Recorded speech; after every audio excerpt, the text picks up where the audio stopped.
Welcome to A Canadian Investing in the U.S., a podcast and YouTube channel focused on Canadians buying real estate, with host Glenn Sutherland. Okay, so this is episode 2 of a conversation with Matt Therioult. If you haven't listened to episode 1, go back and listen to it, because it will flow right into this episode. And in all honesty, it is awesome. This is one of my favorite episodes that we've done, my favorite interviews with Matt Therioult, and I was super excited about it anyway. And go back, listen to part 1, and then this is part 2. Thanks, guys. Yeah. And so this is the battle I'm going with in my head. So I guess I'll just leverage you right now to talk about leverage. So sure. Would you, for buying these properties, a lot of the Canadians, they offer us lower leverage rates than you as an American would get, right? So we can still get 80 loan to value, but a lot of times they're offering us 70 or 65. My battle in my head is, do I leverage these properties, extremely leverage them to make a pile of cash out of it, right? Because if I'm doing a refinance, right? So if I refinance the property, let's just use some actual real numbers so that it makes more sense, right? So say I was buying a $70,000 property and the ARV is $140,000. Okay. If I leverage that all the way up to put an 80% loan to value on it, I'd be getting like a $120,000 loan-ish, right? Which would mean my cash flow would be lower, but I would end up getting paid to buy the property. Would it make more sense to put a lower loan to value on it to have more cash flow instead of the pile of cash? But the thing is, I'm personally planning on taking the cash to recycle into more properties. So would you go for more leverage, or would you go for cash flow in that? Well, you said, what would it make sense? Yeah. Right? What would make the most sense? So what's going to make the most sense depends on how fast you want to get there. Okay.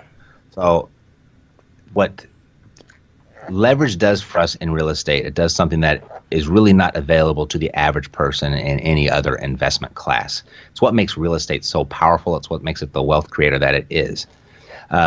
Yes, you can increase your cash flow by leveraging more. You can increase your equity by leveraging less.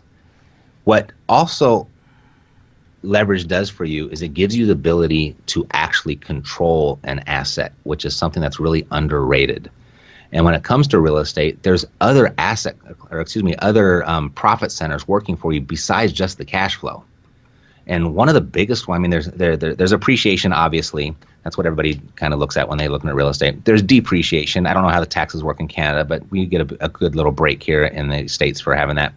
But the other biggest one, and obviously you got the cash flow, but the other big one is the amortization. You've got a rental property with somebody living in it, paying you money to make your mortgage payment every single month. So that essentially that tenant is buying the property for you. And if you did it right, there's even a little bit of money left over for you each month that we call cash flow, right? So I just don't know of another investment out there where someone else is going to buy it for you and you get all the benefits of the ownership. So I would leverage as much as you possibly can so you can control as much as you can.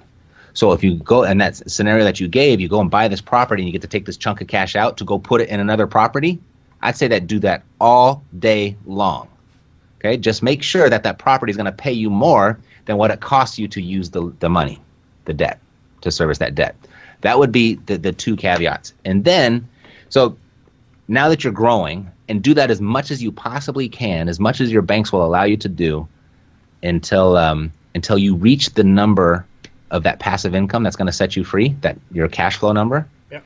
And once you got there, and if you're satisfied with it, now you can start eliminating the debt to preserve what you've built. So maximize leverage to build, eliminate leverage to preserve is my rule of thumb. There's obviously, what about this? Well, there's always exceptions in there, right? But I don't really base my life on exceptions. I base on how the numbers play out for most people. Okay, one last thing, I think, before we start to wrap this up, because I do a nice short episode. Memphis, I got thinking about it. I wrote it down on my page, because I started thinking about, because we were talking about originally lessons learned. And I remember a story that you were talking about Memphis. Yeah, so when we first got started, Memphis was our first big market. Actually, we were in Danville, Illinois, but then Memphis was like our first big operation that was all ours. And I couldn't believe there was $50,000, $60,000 houses that would rent for $700-800. I just thought that was ridiculous. I was like, this is better than multifamily, you know? So we went down there. We bought a bunch ourselves. We built our team of a real estate agent, a contractor, and a property manager. And Mercedes and I were 100% focused on our own portfolio. And just naturally, when you're doing something like that to that size, you start talking about it, and people start asking you about it, right? Yep. And people said, well, could you get us one? Could you get us one? And that's how Cash Flow Savvy and our turnkey operation was born, was just people asking us to do it for them. And we didn't even know what turnkey was at the time when we were doing this. I don't even know if it was a word. But we did that. So we picked up about 40 of our own, and we had about 60, I think, for our clients that we were representing. And our management company, our team, did all of it for us. And to what you were alluding to, or what you mentioned, that property manager passed away. And here we are in California, and we've got almost 100 properties under that guy's management that's no longer with us. And we are in 4 or 5, 6 states over. So that was a big crisis for us. We're like, oh crap, what do we do now? I never had thought of that. Like, what if our property manager gets hit by a bus? What are we going to do? You know? Well, he got hit by a bus, figuratively, and we had to figure out what we were going to do. So we went out there and we just started.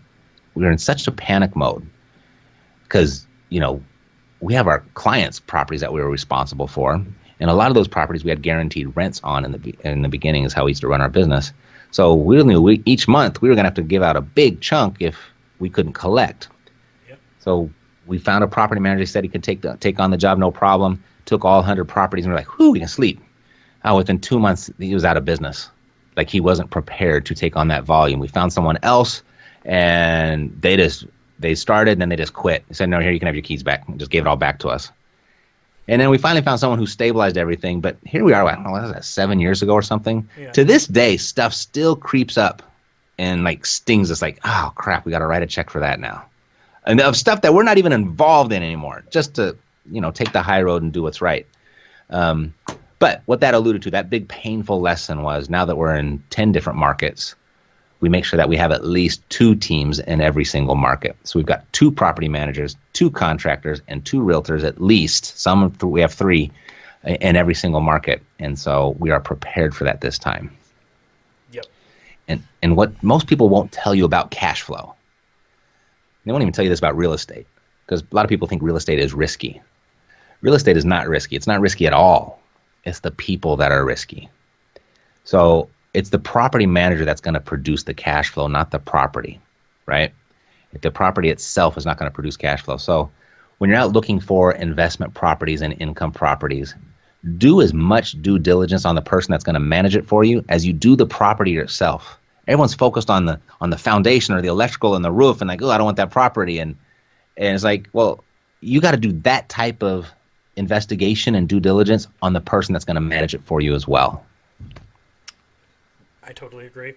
That was another lesson.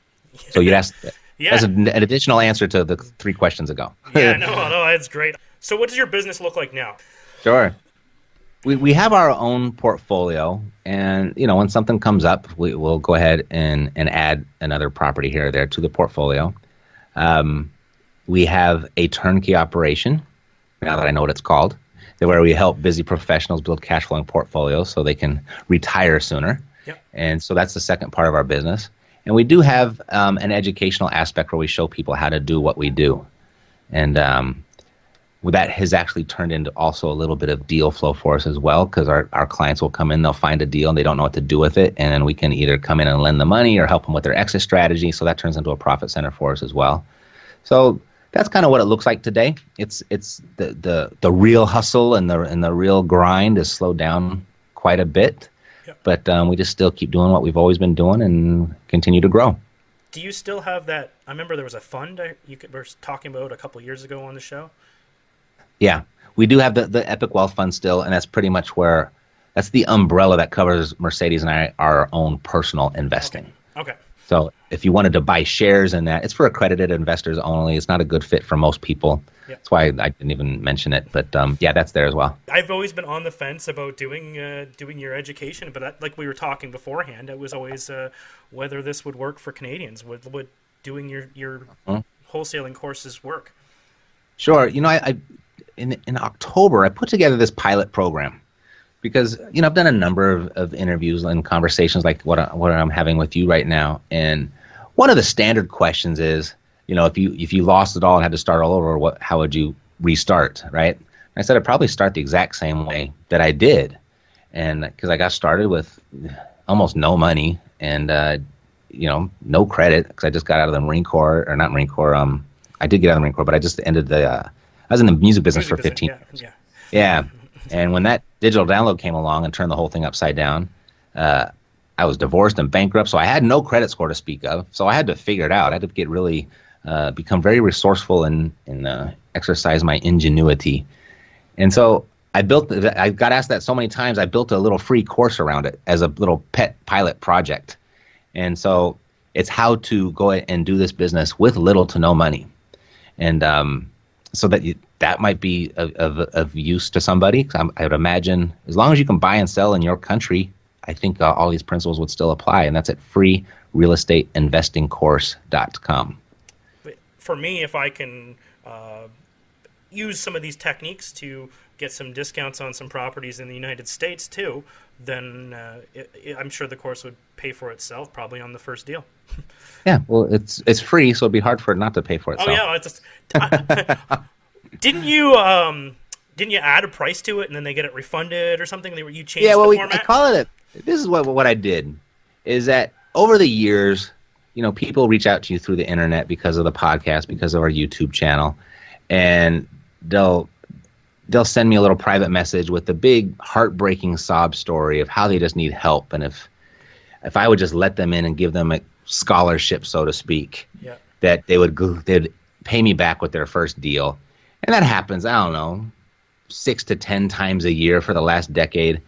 And, it's not our main income stream. I have no problem, I'm happy to help you out. I've let so many people in to do that.